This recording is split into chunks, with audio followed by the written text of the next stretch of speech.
Good afternoon. I will schedule this to go out on Thursday, but you'll get this if you see my Facebook up front. I'm recording this on Monday because we're leaving tomorrow to be with our son for a week, and I need a vacation from my brain. So I'm recording this early. This week's Parsha is Parshat VaYakhel, and I've entitled this, What Will You Bring to the Table? There are many types of gatherings in our lives. We certainly see this in our daily reality. The question I would like for us to consider right now is, what is the purpose of the gatherings to which we go? And what do we bring to the table to enhance these gatherings and make our presence add to its meaning? In our Parsha, clearly, B'Tzalel, whom we've spoken of before, brings a great deal of talent and artistic skill sets to the gathering, which will be assembled in order to follow the instructions set forth by God, as well as build the centerpiece of the community, remembering that every instruction must be completely and accurately followed. As we repeat these instructions, which were laid out for all to see regarding this gathering, intended to build something constructive, namely the Mishkan, we cannot help but consider another gathering to build, which we have already seen, namely that of the Egel Masecha. As we learn from Rabbi Nachman of Breslov, if you believe you can destroy, then believe you can repair. There is such a notion as crowd mentality. We all know it very well. We see it at protests, at counter-protests, at concerts, at sporting events, parades, and in so many other contexts. As John Meacham and so many others teach, to gather to destroy is easy, and it does not take much planning. But to gather to build is much more intentional and takes every person's contribution and focus. Our Parsha begins as follows, with the only 3 verses of the entire Parsha not dedicated to the building of the Mishkan. It says, VaYakhel Moshe et kol adat B'nai Yisrael, VaYomer aleim ele dvarim asher tzivah Hashem lasot otam. Moshe gathers the entire community of Israel and says, these are the things that God has commanded you to do. They are gathered together by his order, and they will come together and act according to their initiative. What I think is important here is understanding the purpose for which they are gathered, and by extension, the purpose that we come to gatherings that we are part of, and therefore that informs how we are needed. The Parsha continues, Shesha Yamim Ta'aseh Malacha V'chol Yom HaShvi'i Yeh Lachem Kodesh Shabbat Shabbaton Le'Hashem Kol Ha'aseh Malacha V'mat. You may do this work for 6 days, but on the 7th day, it will be holy to you, a complete rest from work, all work unto God. Whoever does work will die. Now, Moshe tells them this warning, according to Rashi, about keeping Shabbat precisely before the instructions of constructing the tabernacle, in order to convey to them that even the work of the tabernacle, en dochet Shabbat, does not push aside Shabbat. This sacred task, as sacred as it is, does not push aside this sanctified time that God has ordained. Therefore, sacred time and sacred tasks invoke gatherings with rules and definition, which all participants should understand and observe. We then read, Lo tevaru esh b'chol mashvateim b'yom Shabbat. You will not kindle fires in any of your dwellings on the Sabbath day. Why fire? Because that was the beginning of so much of the malachot. That was the vehicle by which metal would be forged, by which stones would be hewn, by which so many things would be done that involved fire. Now we turn to the building of the Mishkan. Moshe speaks, VaYomer Moshe, al kol adat B'nai Yisrael le'mor, zeh davar asher tzivah Hashem le'mor. Moshe speaks to all of the community of Israelites, saying, this is what God has commanded. Zeh davar asher tzivah Hashem lemor, has commanded me to tell you. In other words, everything I tell you is what God has commanded me to tell you. I'm not making anything up along the way, but Salel will not make anything up along the way. We will do as we are instructed. And we will see as time goes on that when one does not do what is instructed, such as we saw with Kititsa and the Agal Masakah, and we will see later with Nadav and Abihu, this is where people can get themselves into trouble. Though we will reserve judgment of why sometimes people will engage in such actions. Take contributions for God. Kachu meitchem truma. Truma are these voluntary contributions, kol nediv libo, that come from the love of one's heart, the generosity of one's heart. Bring gold, bring silver, bring copper, bring all of these things to help construct this tabernacle. Thus, each and every person is asked to bring something to the table, according to their abilities, according to their resources, according to what they have that they can contribute. In so doing, they individually as well as collectively contribute to the sanctity of the space.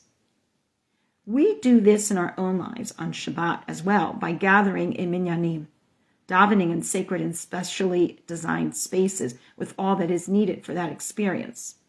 The space is made for us by God and needs little details per se regarding how to make it sacred, though we will. And we rabbinically expand upon this to show what not to do in order to not detract from this sacred space and this sacred time. Thus, the Lamed Tet Melachot, the 39 forms of work, and all of their extensions, V'kol Toldei as well.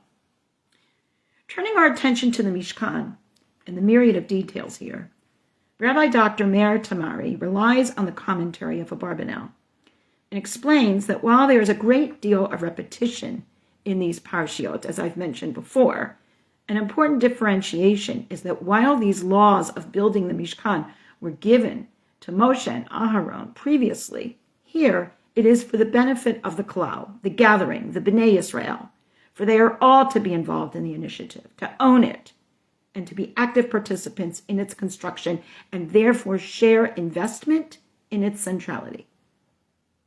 Abarbanel, according to Tamari, is exactly the right person to provide this insight given his own life and the reality of his time. And Tamari teaches us as follows. Don Yitzchak Abarbanel was a Torah scholar, a diplomat, a financier, a mystic, and a leader of his people. He lived some 5 centuries ago, but his teachings are particularly pertinent to the modern open society and global village in which we live, in a way that no other scholar seems to be. He is probably the last person to combine within his person 4 major and long-existent Jewish traditions: as philosopher, statesman, Torah scholarship, and Kabbalist.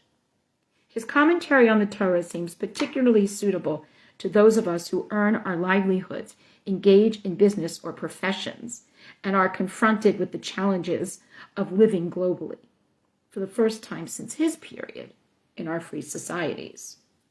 Faced with the challenges inherent in the cultural and religious free market of his time, 15th century Spain, his knowledge of Torah, philosophy, both Jewish and that of classical Greece and European Renaissance, and mystical sources, helps him present a commentary that is suitable to us, living in a similar assimilationist-prone, open, and spiritually free society. We acknowledge, according to the words of the Rambam, that Israel received with great joy and spiritual elevation Moshe's transmission of the details regarding the Mishkan and its laws when he descended from Sinai with a message of their forgiveness for the golden calf and the granting to them of the covenant that Hashem would reside in their midst and that God would do great miracles for them throughout their journeys. In other words, this was and could perhaps be seen as a tikkun, if you will, for the previous gathering with a misguided purpose, and instead reset the notion of coming together for shared and instructed reasons. Notice how the text continues. Vayavo kol ish asher nasa'o libo v'chol asher nedava rucho oto heviu et truma at Hashem l'malachet ohel ma'ed l'chol avodato b'dei hakodesh. Everyone whose heart lifted him, who felt inspired. We've talked about this idea of nachat ruach, who felt emotionally, spiritually, psychologically connected. Everyone of generous spirit, with their generous spirit, brought a contribution to God, allowing for the labor of attentive meeting, the Ohel Moed, and all of its service, and all of the sacred garments needed. Vayavo anashim im anashim. Kol nadiv lev. The men came with the women. All those who were generous brought everything. Called objects, their jewelry, everything. Again, you get the sense of a more well-constructed plan than we did for the Egel HaZahav. And then again we repeat, Kol ish v'isha asher nadav liban. This is repeated 3 times within 9 verses. Every man, every woman whose heart compelled them to do something brought things for the Mishkan, and God commanded this to be done through Moshe. And everyone, they brought Nedava Ladushem, their contributions for the sake of God. Here we see a shared culture and goal where everyone brings something useful, both in terms of materials and efforts to the table. The spiritual motivation cannot be scripted. You can tell people, bring this, bring that, these are the materials, but the spiritual motivation, that's got to come from someone's heart. Just as Shabbat conceptually, this spiritual motivation is nonetheless present and represented in what each and every person brings to the table tangibly, or more exactly, in our case, to the work of creating the Mishkan, the place that will be designated as both the sacred space and time of Shabbat. This is a gathering of so much for something infinitely greater, and it is made greater itself by the generosity of spirit, again repeated many times in this telling, and the sharing of purpose of all involved. And notice, men and women are both involved here. In fact, the collective actions of all of the individuals involved results in not only meeting the shared goals, but in reaching the limits of what was needed. We read that they continued to bring all of the contributions for the work. They brought more contributions. Od nedava boker, in the morning, all the skilled men were doing the work. And what did they say to Moshe? They said, Marbima am lahavi midei havadalah malacha asher tzivah Hashem lasotata. Everyone has brought more than what we need that is required for the work. So at that point, Vayitzav Moshe v'yavir kol b'machaneh lemor ish v'isha al ya'asu od. Don't do anything else. Every man, every woman, you have succeeded and you have exceeded what we need. Do not bring anything else for the tabernacle. Don't have these excess materials lying around. It is not needed, and we don't want to use it for any other nefarious purpose as well. So then we read, "V'hamalacha hayta dayam l'chol hamalacha la'asot tovota." All of the work had been done, and they even had a surplus. That their generosity of spirit was so great that everybody brought. This is what happens when we have a generosity of spirit, when we have wise-heartedness, and when we have skilled individuals that all come together, VaYakhel, are gathered and work together for a shared purpose. We spoke last year, and you can look on the YouTube channel for the archived Parsha from 5784, about the idea of it being a year of gathering. What does it mean when we come to those special years of gathering every 7 years? It was not chaotic. It is not excessive. It is precisely what was requested, what was commanded, what was needed, and what was done. Any excesses were avoided. And herein lies a really important lesson for all of us. Notice that it is the name of B'Tzalel introduced to us last week that is repeatedly referenced or involved here. For example, it was B'Tzalel that made the ark of acacia wood, just so the way he was supposed to. Why? We're told, VaYa'as B'Tzalel lefi shenatan nafsho al hamalacha yoter mish'ar hachachamim.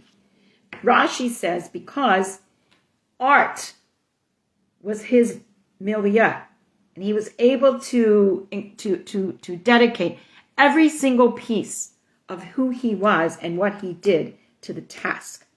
As an educator, I've often worked with multimodality learning. And it's so interesting to me that in education, we often don't recognize our artists, our musicians, our athletic folks, our people who think these incredible thoughts that somehow in the general run-of-the-mill educational process, there's often not a place for them, which is really sad. Because here we're told B'Tzalel has this wisdom more than anyone else. And that's why he was able to do all this. We know that the work itself was done by many, but it was coordinated and overseen by B'Tzalel. Perhaps returning to the meaning of his name and why this person was chosen, as we read last week, God speaks to Moshe saying, I have singled out B'Tzalel ben Uri ben Hur l'Matayuda, the son of Uri, the son of Hur, the son and the tribe of Judah. I have endowed him b'malei oto ruach Elokim b'chachma ub'tvuna. I've given him this spirit of God that comes through in his art. I love in Chabad, there's a lot of Chabad-sponsored art centers. And I once asked somebody in Chabad, why is it that art and Chabad go together so much? And the person told me, a Chabad Rav told me, that it was because the Rebbe loved art and understood that the expression of people's spirituality and so much that was in their soul would come through their art, through their craftsmanship. We know all too well that no one person can accomplish such work as we are referencing here alone. Rather, they set the example by what they bring to the table, and they inspire those around them to do the same. We know that this is indeed the case as we have continued references to the many wise and good-spirited participants in the community.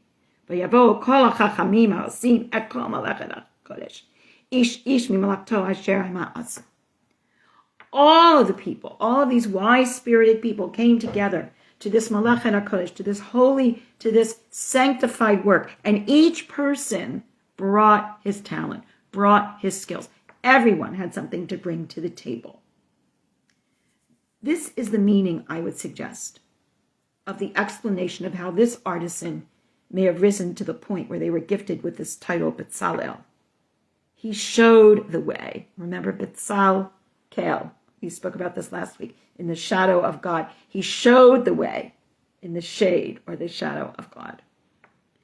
One person alone can accomplish only so much, no matter how amazing.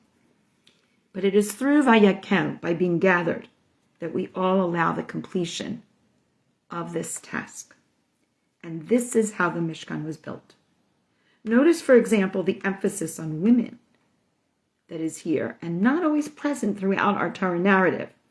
Their participation is not present, for example, at the building of the Egel Masecha, which was something that shouldn't have been done. But here, where things are instructed, we read, Kol ish ve'isha, that every man and every woman who has this spiritual heart, who wants to be part of here, is involved.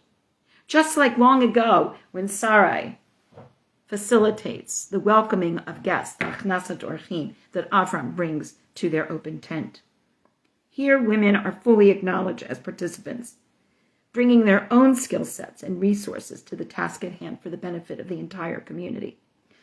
The Klei Yakar, Rav Shlomo Ephraim Lunchitz, who lived 1550 to 1619, gives us a most interesting observation that if we accept that the Mishkan was an atonement for the Ego Masecha, the women had no need to contribute to it, since it was the men, not the women, who needed atonement.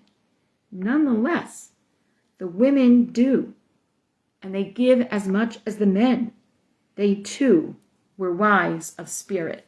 And I, who often teach about women and the difference between being patur, exempt from something, versus asur, and where women can step up and do things, and we often do not always understand the texts in terms of where the boundaries are, where the limits are, and kind of exclude people in our community, which is not very nice, by the way. But this is just one example.